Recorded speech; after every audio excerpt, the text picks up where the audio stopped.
کا ہوتا ہے وہ بندے کا ہوتا ہے۔ یہ جو کرامتیں ہیں، یہ جو معجزات ہیں کہ جو اللہ کے بندے نے کہہ دیا وہ ہو گیا، یہ اس بات کی دلیل ہے کہ وہ بندے اللہ کے اتنے قریب ہو جاتے ہیں پھر اللہ ان کی بات کو رد نہیں کرتا۔ وہ جیسے خوش ہوتے ہیں پھر اللہ ویسے خوش ہوتا ہے۔ حضرت مالک بن دینار علیہ رحمہ اور ثابت بنانی رحمۃ اللہ تعالیٰ علیہ، یہ دونوں حضرت رابعہ بصریہ کے پاس آئے۔ اللہ والی تھی، ملنے کے لیے آئے، خیر و عافیت دریافت کرنے کے لیے آئے۔ تصوف کی باتیں شروع ہو گئی، اللہ کی قربت کی باتیں ہو گئی۔ حضرت رابعہ بصریہ مالک بن دینار کو مخاطب کر کے پوچھتی ہیں، مالک تو اللہ کی عبادت کیوں کرتا ہے؟ سوال دیکھیں لوگ، اے مالک تم اللہ کی عبادت کیوں کرتا ہے؟ حالانکہ مالک بن دینار کا اخلاص، ان کا خلوص الہیت سے زمانہ واقف تھا۔ وہی مالک بن دینار ہے جب جامعہ مسجد دمشق کے متولی بننے کی خواہش کی کہ یہ بہت بڑی مسجد ہے، اس کا متولی بننا میرے لیے یہ بہت بڑے اعزاز کی بات ہے، اللہ کے گھر کی دیکھ بھال کرنا یہ بہت بڑے اعزاز کی بات ہے۔ اللہ جس کو چاہتا ہے چنتا ہے، اپنے گھر کی نوکری۔ میرے گھر میں پچھلے جمعے پر یہ بات کی تھی یا نہیں، جو خاتون مسجد نبوی میں، پوری خاتون مسجد نبوی میں جھاڑو دیتی تھی، ان کا انتقال ہو گیا، رات کا وقت تھا۔ کتنے لوگ ایسے ہیں کہ جو آقا علیہ السلام کی ذہنی حیات میں وفات پائی اور حضور کے جنازے میں شریک نہیں ہو سکے۔ بہت سارے لوگ ایسے ہیں، ہر کسی کے جنازے میں حضور شریک نہیں ہو پائے۔ ایسا ہوا وہ خاتون انتقال کر گئی، رات کا وقت تھا، صحابہ نے اس کو دفنا دیا، حضور کو اطلاع نہ دی، اس سوچ کے ساتھ کہ آقا علیہ السلام آرام فرما رہے ہوں گے، آپ کے آرام میں خلل نہ آئے۔ جب صبح ہوئی تو آقا علیہ السلام نے پوچھا وہ خاتون کہاں ہے، آج نظر نہیں ہے۔ صحابہ نے کہا یا رسول اللہ، اس کا کل انتقال ہو گیا تھا، ہم نے دفنا دیا، مجھے کیوں نہیں بتایا؟ عرض کیا کہ ہم نے یہ سوچا کہ آپ آرام کر رہے تھے، آپ کے آرام میں خلل نہ آئے۔ آقا علیہ السلام نے اس بات کو پسند نہ کیا۔ میرے نبی یہ زندگی میں پہلی بار ہوا ایسا، یہ اس خاتون کا اعزاز ہے۔ اب میں سمجھتا ہوں کہ اس کو اعزاز اللہ کی گھر کی نوکری سے ملا ہے، ورنہ کئی خواتین ہیں جو انتقال کر گئی، حضور نہیں گئے۔ جب دفنا دیا میرے آقا علیہ السلام نے فرمایا اس کی قبر کہاں ہے، یہ دیکھو۔ حضور صحابہ کے ہمراہ اس خاتون کی قبر پر پہنچے اور میرے نبی مقدم نے قبر پر کھڑے ہو کر اس کا دوبارہ جنازہ پڑھوایا۔ یہ اعزاز دینا تھا تاجدار کائنات نے، یہ اس کو پروٹوکول دینا تھا، اور اللہ کو بھی بتانا مقصود تھا کہ تیرا رسول بھی اس سے پیار کرتا ہے، یہ تیرے گھر کی نوکری کرتی رہی۔ اللہ کے گھر کی نوکری کرنا تھوڑا اعزاز ہے، ایک نیتی سے کی جائے تو۔ حضرت مالک بن دینار اس سوچ میں مبتلا تھے کہ جامعہ مسجد دمشق کی متولی جب مجھے مل جائے، میں اس کا متولی بن جاؤں، اس خیال کو لے کر کہ لوگ مجھے متولی بنائیں، وہ کثرت کے ساتھ عبادت کرنے لگے، شب و روز مسجد میں گزارتے، ہمہ وقت اللہ کی عبادت میں وقت بسر کرتے۔ 1 سال گزر گیا، لیکن کسی نے نہیں کہا کہ مالک بن دینار کو متولی بنا دیا جائے، نگران بنا دیا جائے، مسجد کا منتظم بنا دیا جائے، کسی نے بات تک نہیں۔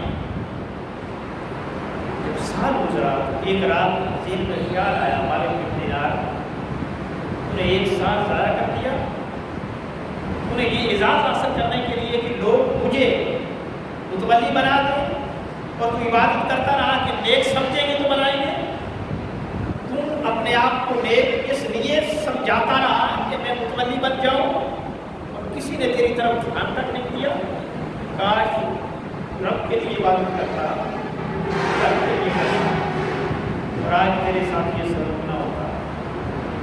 اس رات پھر توبہ کی، اس خیال سے عبادت گزار تو پہلے بھی تھے، خیال تھا اس خیال سے توبہ کی کہ لوگ مجھے نیک کہیں اور نیک سمجھیں متولی بنا دیں. جب توبہ کی تو فجر کا وقت تھا, مسجد کے دروازے پر پہنچے اور لوگ آپس میں باتیں کر رہے تھے.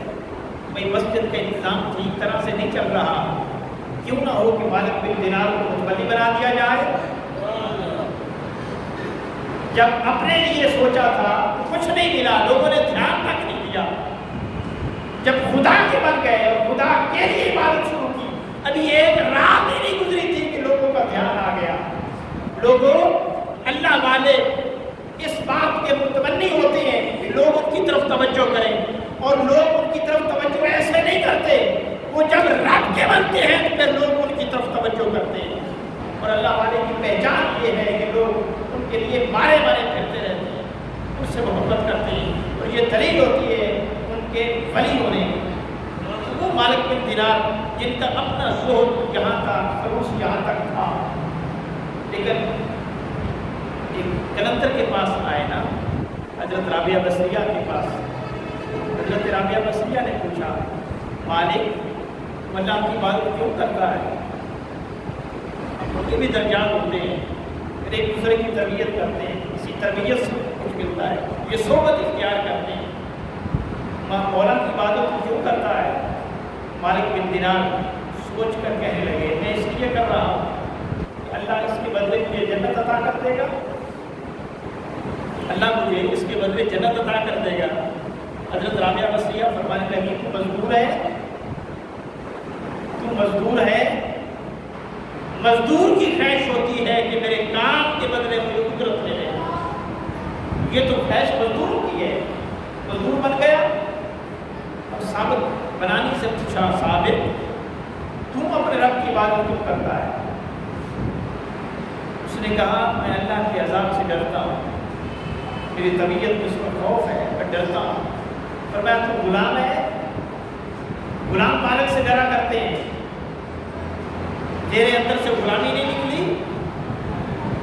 دونوں شرمندہ ہو گئے, نادم ہو کر پوچھتی اماں جان, پھر آپ بتائیں وہ رب جس کی ہم عبادت کرتے ہیں, پھر وہ کیسے کریں اس رب کی عبادت, کیا سوچ کر کریں؟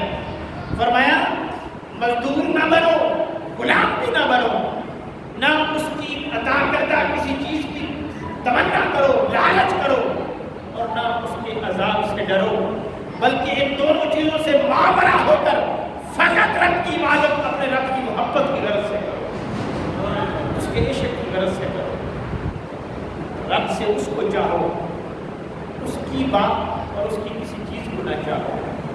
علماء نے کیا کہا, سوداگری نہیں, یہ عبادت خدا کی. اے بے خبر جزا کی تمنا چھوڑ. علامہ جو لوگ بے خبر بتاتے ہیں نا, تو کہتے ہیں تجھے پتہ ہی نہیں کہ اللہ کی عبادت کیوں کرنی ہے. میں نے کہ سوداگر بن گیا, اتنے نفل پڑھوں گا تو اتنا ثواب, اتنی نیکیاں, ان نیکیوں کے چکر میں پڑ گیا ہے. تمہیں اندازہ نہیں کہ مولا کی عبادت کس نیت سے کرنی ہے. اے بے خبر جزا کی تمنا چھوڑ دے. رب کی عبادت رب سے جزا لینے کے لیے نہ کر, رب کی عبادت رب کے برا حاصل کرنے کے لیے کیا کر. جزا تو تمہیں مل ہی جانی ہے, بدلہ تو تمہیں مل ہی جانا ہے, لیکن رب کی عبادت اللہ کا قرب حاصل کرنے کے لیے. تو کسی نے کیا کہا, ان کی قربت کے جب امکان نظر آتے ہیں, ان کی قربت کے جب امکان نظر آتے ہیں, ہم اتنے خوش ہوتے ہیں کہ پریشان نظر آتے ہیں. اللہ والوں کو جب اپنے مولا کی محبت اور قربت کا امکان نظر آتا ہے تو خوش ہوتے ہیں, اور وہ خوشی جیتنی ہوتی ہے. اور پھر اللہ بھی خوش ہوتا ہے اپنے بندوں سے. جب بندے اللہ کے قریب ہوتے ہیں تو پھر اللہ خوش ہوتا ہے. وہ اتنا خوش ہوتا ہے جب بندے اللہ کی طرف رجوع کرتے ہیں, معافی مانگتے ہیں, توبہ کرتے ہیں, اس کے قریب ہوتے ہیں. جب اللہ اپنے بندے سے اتنا خوش ہوتا ہے کہ مسلم شریف کی حدیث ہے, اللہ جل مجدہ نے وہی کی, حضور نبی مکرم صلی اللہ علیہ وسلم کی طرف نکاح کیا. میں یہ خفی کہ جو قرآن کو نہیں بنتا لیکن اللہ اور اس کے رسول کی باتیں ہوتی ہیں آپ سے. فرمایا میرے بھائیو، ایک میرا بندہ اگر کسی سفر پر روانہ ہو، اس کے پاس سواری بھی ہو، اس کے پاس کھانا بھی ہو، اور صحرا سے گزر رہا ہو، راستے میں ایک درخت کے نیچے تھوڑا آرام کرنے کے لیے رکے اور نیند آ جائے، سستانے لگے، تھوڑی دیر کے بعد جب آنکھ کھلے تو کیا دیکھے کہ نہ سواری ہے نہ کھانا ہے، اور آندھی کی وجہ سے وہ سفر کے نشان بھی مٹ گئے. اب صحرا میں کچھ علامتیں ہوتی ہیں سفر جاری رکھنے کی، جب وہ محو ہو جاتی ہیں تو پھر سفر جاری رکھنا اور منزل موصول کا تعین کرنا مشکل ہو جاتا ہے. اب کچھ نظر نہیں آ رہا، اب وہ سوچتا ہوا بیٹھ گیا، اب تو موت کے علاوہ اس کا کوئی حل نہیں ہے، نہ تو منزل تک پہنچ سکتا ہوں کہ وہ سفر کی علامتیں نظر نہیں آ رہی، میں بھول گیا ہوں، نہ کھانا ہے جو کھا کر سفر جاری رکھ سکوں، نہ سواری میرے پاس رہی کہ سواری پر سوار ہو کر اپنے منزل تک پہنچ پاؤں. اب موت کا انتظار کر رہا ہے. اسی انتظار کو اس کی آنکھ لگی اور جب دوبارہ کھلی تو کیا دیکھتا ہے، سواری بھی پاس کھڑی ہے، منزل کا تعین بھی نظر آ رہا ہے، کھانا بھی موجود ہے. اب جس کو موت قریب آ گئی تھی، جس کے موت قریب آ گئی تھی، اس نے موت بڑے قریب سے دیکھا تھا، اس کو دوبارہ زندگی کے آثار نظر آ گئے. اب اس کی خوشی کا عالم کیا ہوگا؟ تو وہ بندہ اتنا خوش ہوا کہ حدیث پاک میں ہے کہ اس نے خلاہٹ میں آ کے ہوش کھو بیٹھا اور یہ کہہ بیٹھا کہ میرے مولا تو میرا بندہ ہے، میں تیرا مولا ہوں، تو میرا بندہ ہے، میں تیرا مولا ہوں.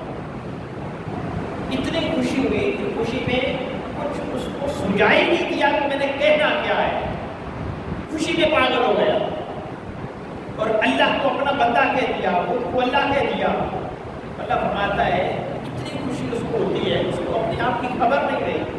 فرمایا مجھے اپنی عزت کی قسم، جب میرا بندہ میری بارگاہ کی طرف توجہ کرتا ہے، رجوع کرتا ہے، توبہ کرتا ہے، میں اپنے بندے سے اس سے بھی زیادہ خوش ہوتا ہوں جتنا وہ خوش ہوتا ہے.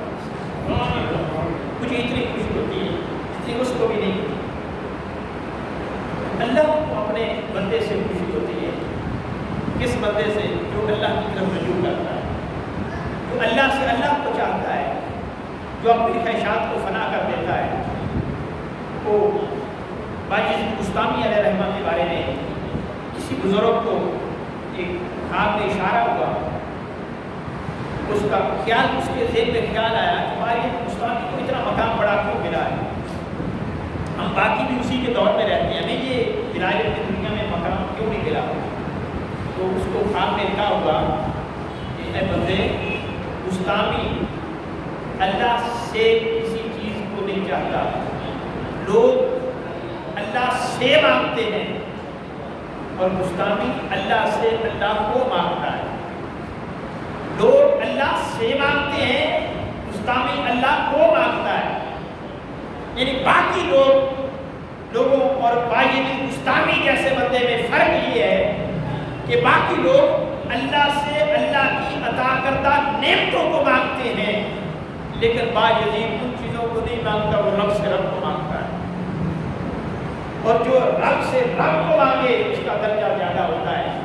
یہ آپ سلطان محمود غزنوی کے غلام ایاز کے بارے میں سنتے رہتے ہیں. بڑا وفادار غلام تھا اور سلطان محمود بھی اس کے ساتھ بہت پیار کرتا تھا. سب غلاموں سے وہ پیارا غلام تھا، پیارا نوکر تھا، اس کا خیال رکھتا تھا. تو باقی لوگوں نے اس پر اعتراض کیا کہ آپ ایاز کو اتنی اہمیت دیتے ہیں، باقی کسی کی طرف توجہ نہیں کرتے، یہ کیا بات ہے، آپ اس کو اتنا مقام، اتنا پروٹوکول کیوں دیتے ہیں؟ اس نے ایک ہلا کیا اور بات سمجھانے کے لیے کہ لوگوں کو سمجھ آ جائے کہ ایاز مجھے باقیوں کی نسبت کیوں پیارا لگتا ہے، میرا تعلق، میری غربت اس کے ساتھ زیادہ کیوں ہے. یہ بات سمجھانے کے لیے اس نے کہا کہ 100 گز کے فاصلے پر ہیرے جواہرات رکھ دیے جائیں، مال و زر مشرفیاں رکھ دی جائیں اور اعلان کر دیا جائے کہ جو چاہے لے لے۔ اعلان کر دیا جائے، اس کو اجازت ہے، جس کی جو خواہش ہے وہ میرے ساتھ آئے، ہم وہاں سے گزرتے ہیں وہ میرے ساتھ آئے، میری موجودگی میں کوئی رکاوٹ نہیں ہوگی، اس کو اجازت ہوگی، جو چاہے گا اشرفیاں چاہے وہ لے لے، مال و زر چاہے وہ لے لے، ہیرے جواہرات چاہے وہ لے لے، سونا چاندی چاہے وہ لے لے، جو پڑا ہے جو اس کے ہاتھ میں آئے لے لے، اس سے کوئی حساب نہیں ہوگا۔ کچھ لوگ اکٹھے کر لیے، وہ جو غلام اعتراض کرتے تھے انہی کے بارے میں تو سب کو اکٹھا کر لیا، ان میں ایاز بھی تھا، اور فرمایا ہم نے مل کر چلنا ہے، راستے میں جو کسی کے ہاتھ میں آئے وہ لے لے۔ اب سلطان محمود اپنے پیچھے غلاموں کو لے کر چل رہا تھا، تو جن جن چیزوں پر جا رہے تھے جس کو جو اچھا لگتا تھا وہ پکڑتا جاتا تھا اور سائڈ پہ ہوتا جاتا تھا۔ جب ساری چیزیں ختم ہو گئیں، آگے پہنچ گئے تو پیچھے ہٹ کر دیکھا تو ایاز ہے اور باقی سارے اسی مال کی وصولی میں لگ گئے، سود مار میں لگ گئے، اور اکیلا تنہا ایاز آپ کے ساتھ تھا۔ آپ نے اس کو ہاتھوں کو دیکھا تو اس کے ہاتھ میں کچھ نہیں، باقی لینے میں مصروف ہو گئے، اور ایاز نے کسی چیز کی طرف توجہ نہ کی، وہ اپنے مالک کے پیچھے پیچھے چلتا رہا، اور اینڈ پر دیکھا تو اس کے ہاتھ میں کچھ نہیں۔ سلطان نے کہا ایاز تم نے کیوں نہیں حاصل کیا، کسی چیز کو کیوں نہیں ہاتھ لگایا، کیا تجھے اس کی طلب نہیں، کسی چیز کی طلب نہیں؟ ایاز نے کہا بادشاہ سلامت، مجھے ان چیزوں کی طلب نہیں، مجھے آپ کی ذات کی طلب ہے، اس لیے میرا دھیان ان چیزوں کی طرف نہیں گیا، میرا دھیان ان سے منقطع ہو کر آپ کی طرف برا رہا۔ پھر آپ نے لوگوں کو مخاطب کر کے کہا آپ دیکھتے ہو تم سب نے جو چیزیں پسند کرتے تھے ان کو حاصل کر لیا، میں جو ایاز کو پروٹوکول دیتا ہوں، اس کو زیادہ قریب کرتا ہوں، زیادہ پیار کرتا ہوں، اس کی وجہ یہ ہے کہ تم ان چیزوں کو پسند کرتے ہو، ایاز ان کو نہیں، ایاز میری ذات کو پسند کرتا ہے۔ اس بزرگ کے خیال میں آیا کہ یہ جو باعزت گستاخی کا مقام تم سے زیادہ ہے، اس کی وجہ یہ ہے کہ تم اللہ سے مانگتے ہو، باعزت اللہ کو مانگتا ہے، تم اللہ سے مانگتے ہو اور باعزت اللہ کو مانگتا ہے۔ باعزت کو کسی چیز سے غرض نہیں، بس اس کو غرض فقط اپنے مولا سے ہے، وہ کسی چیز کی طرف دھیان نہیں دیتا۔ جب یہ چیز پیدا ہو جائے کہ جب بندے کو فقط اللہ سے غرض آئے، پھر ہر چیز اسی کی ہو جاتی ہے، پھر وہ کسی اور چیز کی طرف دھیان نہیں دیتا۔ پھر بڑے بڑے بادشاہ بھی اس کی زندگی پر رشک کرتے ہیں۔ حضرت رابعہ بصریہ تنہا بیٹھ کر اللہ کو یاد کرتی، اور ایک پہ رو رہی تھی، اللہ کی بارگاہ میں التجا کر رہی تھی، باری تعالیٰ مجھے غلام نہ بنایا ہوتا، میں آزاد ہوتی، اور جو وقت اپنے مالک کے لیے صرف کرتی ہوں وہ بھی تیری ذات کے لیے صرف کرتی، مجھے مزہ آتا۔